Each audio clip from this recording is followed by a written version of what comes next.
सहमत हैं। स्वच्छता भगवान का स्वरूप है और बाद में 22 जनवरी को सूर्य छिप जाने के बाद, सूर्यास्त के बाद अपने घर के आंगन पर, घर के बाहर चबूतरे पर, घर के बाहर की चौखट पर दीपक जलाओ। रामचरितमानस के बालकांड में बाबा तुलसीदास जी कहते हैं, हरि अनंत हरि कथा अनंता, कहहि सुनहि बहु विधि सब संता। और श्री राम की इसी कथा को हर भाषा में हर पर्यटक को बताने के लिए योगी सरकार अयोध्या के गाइड को ट्रेनिंग दे रही है, ताकि हर भाषा में श्री राम का गुणगान और जानकारी साझा की जा सके। भगवान राम के अनुयायी पूरे देश के कोने कोने में है, चाहे गुजराती हो, चाहे तमिलियन हो, चाहे वो बांग्ला हो, चाहे वो अन्य राज्य हो।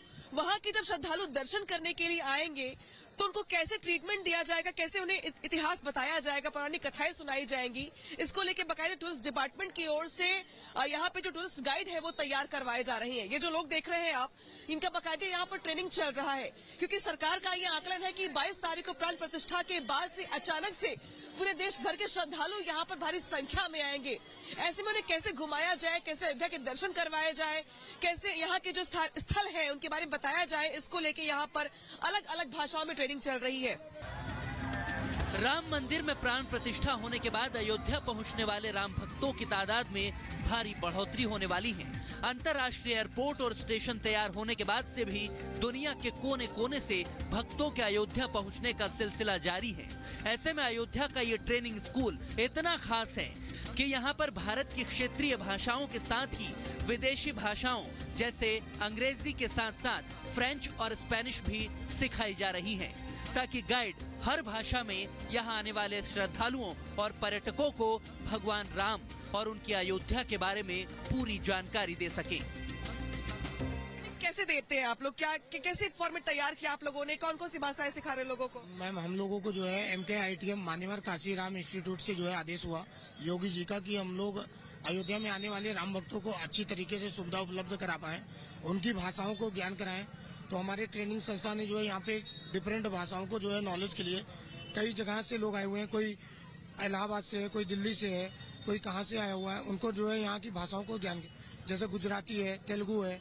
यहाँ अभी तक तो तीर्थ माध्यम के लोग से आते थे, अभी बाहर कंट्रीज से भी लोग आते हैं, फ्रेंच है, स्पेनिश भाषा है, और भी सारी भाषाओं को ज्ञान कराने के लिए हम लोगों को ट्रेनिंग दी गई।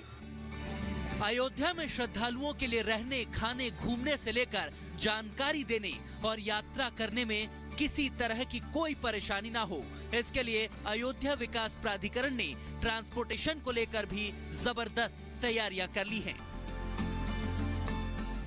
अब अयोध्या में बिना प्रदूषण के लोग बेहतर तरीके से यात्रा कर सकेंगे, क्योंकि एयरपोर्ट पर इलेक्ट्रिक गाड़ियों का विकल्प मिलेगा और कम किराए में ही लोग पूरी अयोध्या में घूम सकेंगे।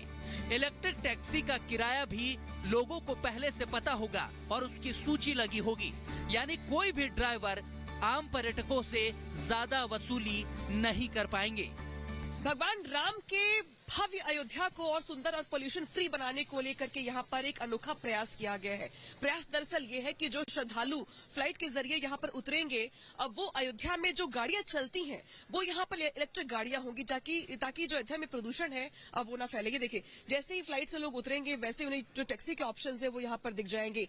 कम से कम किराए में मैक्सिमम ट्रैवल करवा सके श्रद्धालुओं को, और वो भी पोल्यूशन फ्री, यानी कि अयोध्या जो नगरी, जो धर्म नगरी है, वो सुंदर भी दिखे, स्वच्छ भी दिखे, साथ ही साथ प्रदूषण फ्री भी हो, इसका ये प्रयास यहाँ पर किया गया है। राम भक्तों को किसी तरह की कोई परेशानी ना हो, इसके लिए बारीक से बारीक चीजों पर नजर रखी जा रही है और वाहन चालकों को यूनिफॉर्म से लेकर यातायात नियमों का पालन करने के निर्देश दिए हैं।